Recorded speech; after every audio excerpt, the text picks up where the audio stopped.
Atenção, este vídeo tem spoilers. Faz pouco mais de uma semana que Game of Thrones chegou ao fim após passar quase uma década no ar. E sim, é uma pena que o final tenha decepcionado tanta gente. Após anos acompanhando esses personagens, é triste sentir que a conclusão deixou um gosto amargo. Mas eu acho que os fãs de Game of Thrones também não vão deixar isso apagar os melhores momentos da série. E é inegável que muitos desses momentos vieram naquilo que se tornou uma das marcas registradas de Game of Thrones: as grandiosas batalhas. Praticamente toda a temporada teve pelo menos uma dessas, e elas sempre foram celebradas pelo senso épico e pela intensidade dramática. E esse reconhecimento não era à toa. Game of Thrones realmente foi revolucionária na forma como trouxe para a televisão a guerra e o combate nessa escala. Mas as grandes batalhas de Game of Thrones são incríveis não só por serem enormes produções de caríssimo orçamento, porque de nada adiantaria essa grandeza toda se os embates não fossem bem escritos e bem filmados. Felizmente o seriado soube executar essas cenas com excelência.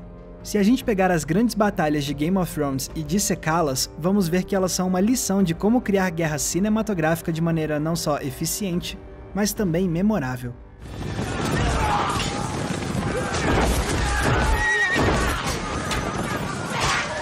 Um dos primeiros aspectos que merece atenção é a variedade das batalhas. Por ser um programa com muitas temporadas, Game of Thrones teve a oportunidade de não só encenar vários combates, mas também fazer isso de forma que nunca ficasse repetitivo.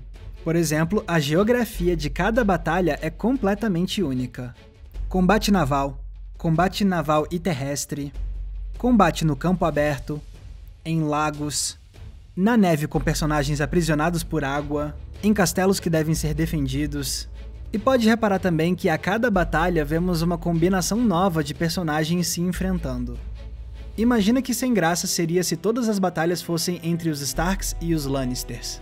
Nada disso, a gente tem muito mais. Vemos a Patrulha da Noite contra os Selvagens, ou a Patrulha contra os White Walkers, ou os Dothraki contra os Lannisters, os Greyjoys contra os Greyjoys, os Lannisters contra os Baratheons, e por aí vai. Até mesmo a fotografia ajuda a criar esse senso de variedade ao longo da série. Em algumas batalhas diurnas, temos a claridade do dia para enxergar, mas também um tom sombrio graças ao tempo fechado ou à presença de White Walkers. Já nesse episódio aqui, a gente vê algo completamente diferente. Um entardecer dourado e sereno que contrasta muito com os horrores do conflito. Até mesmo algumas batalhas noturnas conseguem se diferenciar, seja usando a iluminação quente de tochas, seja criando uma camada extra de luz com faíscas voando, ou até mesmo apostando numa escuridão maior, por mais que isso tenha saído um pouco de controle no episódio The Long Night. Ou seja, a estratégia de Game of Thrones era sempre aproveitar cada batalha para explorar novas combinações de cenários, de personagens e de luz. E era experimentando com todos esses arranjos diferentes que o seriado conseguia fazer cada combate sempre parecer novo e único. Agora que já vimos como essas batalhas se diferenciam entre si, chegou a hora de analisar como elas se assemelham. Quais são as técnicas empregadas com frequência pelo programa para dar vida aos combates? Bom, uma das primeiras que me vem à mente é criar um senso de antecipação usando sons diegéticos. Antes de várias batalhas, o programa usa esses sons que existem na cena para nos deixar alertas e tensos para o que está por vir. Então ouvimos sons como os dos tambores de guerra do Stannis, os chifres de sopro da muralha que indicam a chegada dos selvagens, os uivos de cachorro sentindo a aproximação de White Walkers, os gritos agudos dos Dothraki antes deles aparecerem. Tendo dito isso, é importante apontar que a série também sabe muito bem como criar antecipação usando o silêncio, trazendo a quietude que precede o caos.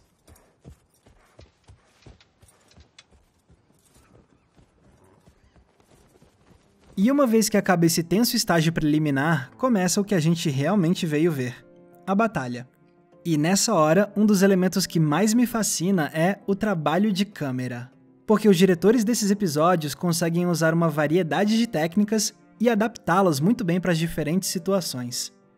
Por exemplo, muitas obras de ação abusam demais da estética de câmera tremida com cortes rápidos, com a intenção de criar um senso de energia. Mas no fim das contas, elas acabam só fazendo cenas incompreensíveis e preguiçosas. Já Game of Thrones sabe dosar muito bem o uso dessa câmera tremida com cortes rápidos. usando-a não o tempo todo, mas sim de forma pontual em momentos nos quais realmente faz sentido criar no espectador o sentimento de desorientação e angústia. E no restante do tempo, os diretores exploram técnicas de câmera que se afastam da estética tremida. Obviamente, temos os clássicos planos gerais para mostrar o tamanho das tropas e os planos mais fechados para criar intensidade numa luta corpo a corpo. Mas tem uma técnica de câmera que Game of Thrones domina como poucas cenas de guerra conseguem dominar: o plano sequência. Num primeiro momento, esses trechos impressionam pela complexidade do movimento de câmera e da coreografia da cena. Só que se olharmos mais atentamente, percebemos que o verdadeiro trunfo desses planos sequências é o senso de imersão que eles criam. Ao manter a perspectiva constante e sem cortes aparentes, o programa projeta na gente o ponto de vista de uma pessoa que realmente está lá acompanhando cada passo dos personagens. E o melhor é que esses planos têm sempre um equilíbrio muito bom entre caos e ordem. A gente sente sim toda a confusão do campo de batalha, mas ao mesmo tempo a gente nunca se sente desorientado sobre o que está acontecendo com o personagem. Sem contar essa beleza de plano sequência da batalha em Castle Black, que, em vez de seguir um personagem só, faz um panorama geral para mostrar o que cada um dos guerreiros mais importantes da cena está fazendo. Aliás, esse plano também serve para demonstrar como o programa sempre consegue nos transmitir a clareza espacial da luta. Em todas as batalhas, você entende muito bem a geografia do espaço, seja graças a um plano sequência desses que te mostra o cenário todo de maneira unitária, ou então usando cortes para trocar o ponto de vista da câmera e nos mostrar as diferentes perspectivas espaciais na batalha. E não tem como falar do trabalho de câmera de Game of Thrones sem citar outra assinatura do programa: a maneira como eles sabem criar imagens únicas de impacto puramente visual. Em quase todas as batalhas, temos pelo menos um plano que nos arrepia pela mera força de seu storytelling visual. O resultado disso são não apenas alguns dos momentos mais marcantes do programa, mas também cenas diferentes de qualquer outra cena de guerra que já vimos antes.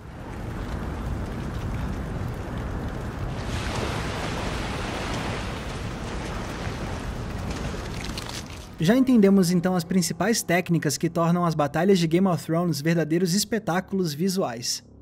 Mas esses episódios não teriam a mesma graça se o roteiro não fosse bem elaborado, certo? Felizmente, as histórias que são contadas dentro de cada embate são bem pensadas. Porque os roteiristas do seriado sempre pensam as batalhas em duas escalas: a macro e a micro. Me responde rápido. Se você fosse criar uma cena de guerra, quais seriam os primeiros elementos de roteiro que você elaboraria? Provavelmente você pensaria no porquê do combate estar acontecendo, nas possíveis consequências da batalha, nas estratégias que cada exército vai usar para derrotar o inimigo. Tudo isso é fundamental de ser elaborado, com certeza. Mas esses são elementos que estão na escala macro da cena. E se você se focar apenas no macro, sua batalha pode acabar parecendo meio impessoal, fazendo o público se sentir um tanto distanciado emocionalmente. Então, como resolver isso? Pensando na escala micro. Ou seja, não se esquecer das histórias mais individuais que podem ser contadas em meio ao caos da escala macro. Porque essa é uma das mais eficientes formas de manter o público engajado com o drama da guerra. E Game of Thrones entende isso muito bem. Só que não pense que o programa trabalha o micro simplesmente nos mostrando como os personagens lutam. Não, eles vão além e aproveitam cada batalha para fazer desenvolvimento de personagem. Quase sempre eles avançam de alguma forma o arco dramático dos protagonistas. Se você olhar para a Batalha de Blackwater, por exemplo, vai ver que ela tem um desenvolvimento de personagens fortíssimo. Aqui a gente vê pela primeira vez a covardia do Joffrey num cenário de guerra, descobrimos o pavor que o Clegane tem de fogo e vemos a escolha dele de desertar os Lannisters. Vemos também o primeiro ato de coragem do Podrick. E acima disso tudo, vemos pela primeira vez o Tyrion ganhando coragem para liderar um ataque e depois conquistar o respeito dos soldados. Uma vitória que significa muito para esse personagem que se sentiu menosprezado a vida inteira. E essa ideia de desenvolver personagens em meio às batalhas continua sendo utilizada nas outras temporadas. Por exemplo, é na Batalha de Castle Black que Jon é posto pela primeira vez numa posição de maior comando estratégico na patrulha, o que depois vai ajudar muito a criar sua reputação de líder nato. Já no episódio da Batalha dos Bastardos, quem mais cresce dramaticamente é a Sansa. Ao chegar com a cavalaria e salvar todo mundo, ela prova de vez que não é mais aquela garota indefesa. mas sim uma nova mulher capaz de mudar o rumo da guerra e de se vingar de quem fez a vida dela ser um inferno. Quer outro exemplo? Quando o Euron faz seu ataque naval surpresa e rapta a Yara, vemos mais uma vez o Theon se acovardar. E isso avança o arco dele imensamente, porque essa fuga dele se transforma na gota que faz toda a culpa acumulada de Theon finalmente transbordar. E a partir daí, ele decide começar de vez a sua derradeira jornada de redenção. Daqui até sua última cena no programa, Theon não vai mais se acovardar ou fugir, mas sim lutar e perseverar até corrigir seus maiores erros. Tá vendo então como é inteligente essa estratégia? O roteiro desses episódios acerta muito ao desenvolver personagens em meio ao caos da guerra. Primeiro porque isso nos dá uma camada muito mais íntima na batalha. Esse é um jeito de manter os nossos pés no chão junto aos personagens e nos deixar investidos. E em segundo lugar, desenvolver os personagens nas batalhas é uma excelente forma de manter o sentimento de que a trama dos protagonistas está avançando no escopo maior da série. You're a good man. Quer dizer então que todas as batalhas de Game of Thrones são igualmente incríveis? Claro que não. Algumas delas não são tão ambiciosas em seu trabalho de câmera, umas não vão ter um desenvolvimento de personagem muito bom, já outras possuem soluções que parecem um pouco convenientes demais. E enquanto alguns episódios nos impressionam por mostrarem táticas de guerra muito inteligentes, outros capítulos parecem se esquecer de como uma estratégia bem bolada pode elevar uma trama de batalha. E sim, The Long Night, eu tô olhando pra você. Mas mesmo esses momentos menos brilhantes não são suficientes para estragar a experiência de ver as batalhas de Game of Thrones. Porque no balanço final do programa como um todo, os acertos dessas cenas de combate são bem maiores do que os deslizes. Todas as batalhas do seriado têm não só um, mas sim vários momentos de tirar o fôlego. Seja pelo roteiro que não deixa a tensão dramática desaparecer, pela técnica cinematográfica executada com enorme destreza, ou pelas imagens marcantes que esses capítulos nos apresentam. Sim, pode ser que no final a série tenha deixado muita gente desapontada, mas os fãs de Game of Thrones também sempre vão se lembrar do que o seriado fez de incrível.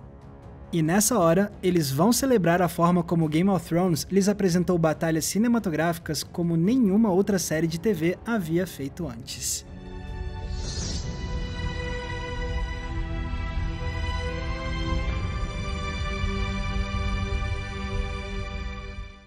Mas agora eu quero saber de vocês, pessoal. Vocês têm alguma batalha de Game of Thrones que é a sua preferida do seriado inteiro?